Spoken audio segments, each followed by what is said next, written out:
go through a greenhouse energy workshop, and then after that we will have Virginia Brubaker and the Faubert and Karen Menzes are going to give us a lot of information tonight. All right, and here's Joanne. Thanks, Brenda. My name is Joanne, and I'm the program coordinator for the Rhode Island Farm Energy Program. And basically, what we do is we do a lot of outreach to ag producers and rural small businesses about energy efficiency and rural renewable energy opportunities. And so one of the things I'm here tonight to do is just talk about a greenhouse energy workshop that's coming up on September 17th. It's going to be held at Brenda and Howie Frederickson's farm, and it'll start around 5 o'clock with registration. 5:30 to 7:30 will be the program, and then there'll be some networking until 8 o'clock. John Bartok, agricultural engineer, he's going to be leading a walk through the greenhouses, talking about energy efficiency, and Howie's going to talk about renewable energy, the biomass system he has for his greenhouses.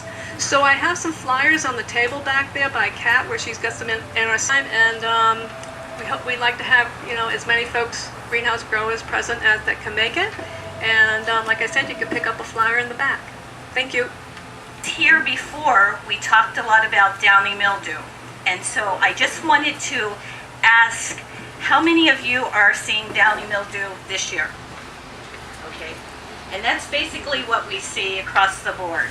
So tonight, we're going to talk about newer products, Pest Spice Pest. But first and foremost, we need to talk about resistance. Last time we were here, we talked about conserve, not doing a thing for thrips. But now we have to add to that list, we have to add marathon for whiteflies, aphids, and we don't know what's next. It's just not working like it once did. We use the same mode of action over and over again that we build up resistance. Tall star, I deal with dead, dying, disease-infected, malnutritious plants. I never get to see beautiful ones. So I like to have fun. Last years, we've stood before you and said, there is nothing new. We can try what we have in the arsenal, but now it's good to know that we have some other on the market. Coming this fall, we have Mainspring, and Mainspring is actually going to control aphids, thrips, caterpillars, whiteflies, and it's also got leaf miners on that label. It's labeled for ornamentals only in the greenhouse. The cycle is so exciting. Aphids will overwinter as an egg, and then when you start to get that warm temperature, late January, February, then they start hatching, and within 5 to 6 days, those aphids give birth to live young, and those live young are all females. So within 6 to 12 days, those females are giving birth to live young, and they are females. And they're going to continue to do this until they run out of the food source. If one aphid survives, in 30 days you can have 108,000 aphids just from one aphid. So you can see our Griffin customer, we are just a phone call away. I know this went fast and a lot of information, but it's always my pleasure to come visit you. Brenda and Doreen are doing a fantastic job organizing these meetings, 2 meetings a year, yes. But about sanitizing greenhouses, and I said, sure. And then I'm thinking, I don't know about sanitizing greenhouses, so I called my colleagues at UMass and University of Connecticut. Cooperative Extension is we do cooperate. So let's talk a little bit about sanitation, because it's really, sanitation is mostly common sense, but it's things that all take time and they take effort. It doesn't just happen. There's that good old entropy that everything just falls apart unless you're really putting energy into things. So, when we start a crop, we want to start with a clean greenhouse. We want to overwatering. That is the cause of so many problems. That's a cause of fungus gnat problems and shorefly problems and lots of disease problems, root rot problems. So Watering is the hardest thing, I think, about taking care of a greenhouse, because you feel like, well, I gotta water it. It's going to dry out. It's going to die. But I see so many more problems with overwatering than underwatering. Different places for these pests to be coming from. They could be coming from outside. They could be coming in with the plant material. They could be coming in with the media that you're buying, material, in order to keep their population growing. So that really helps for trying to get rid of them, because if you get rid of all the plant material, and that means every bit of plant material, you really can take care of those problems. Again, white flies, if you have a white fly, able to continue. And those are the flower thrips, because the pupae are in the soil, so they could be in the soil on your greenhouse floor. Fungus gnat larvae also can survive. So just some more good sanitation ideas of keeping compost piles away from your greenhouse. Cleaning up spilled media. Charlie was mentioning about sweeping up.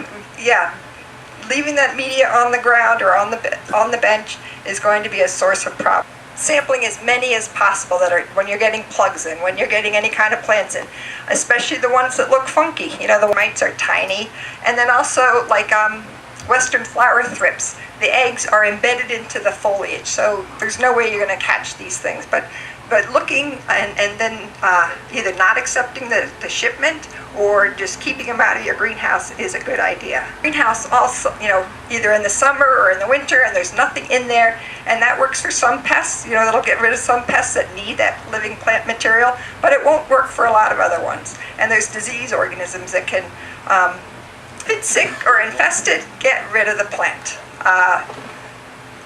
And the sooner the better. If you're keeping a plant thinking, okay, it's infested by white flies, but I bought that plant, I'm going to keep that plant, you're going to be causing yourself more problems in the future. You're going to be costing yourself more in the future.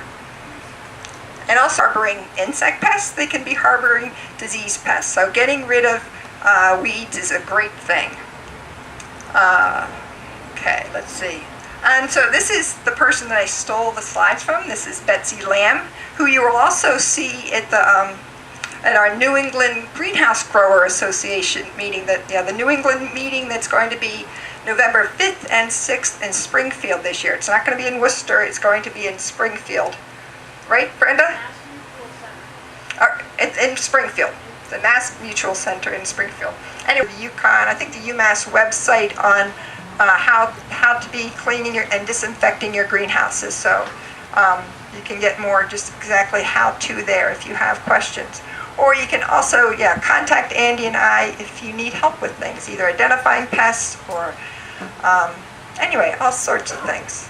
It's Karen Menzes, and I'm with the Division of Agriculture. And what I do basically for them is, I head up the Good Agricultural Practices program, and that is basically food safety.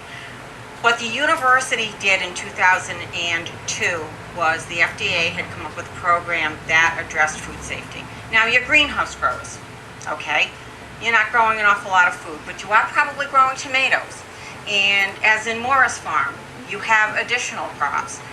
One of the problems has cropped up, excuse the pun, is that it is very easy to make people very sick very quickly.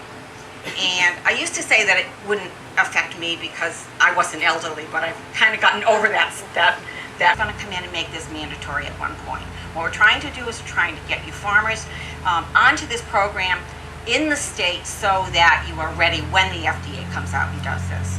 So what do we look at? We look at testing your water. We look at making sure that manure is down for 120 days. They're probably going to change that. It's probably not going to be 120 days. It's probably going to be 240 days before. It's really common sense. It is really common sense. I suggest that if you're growing vegetables, you give the university a call. Any questions? And if anybody wants pesticide credits, I've got the forms here.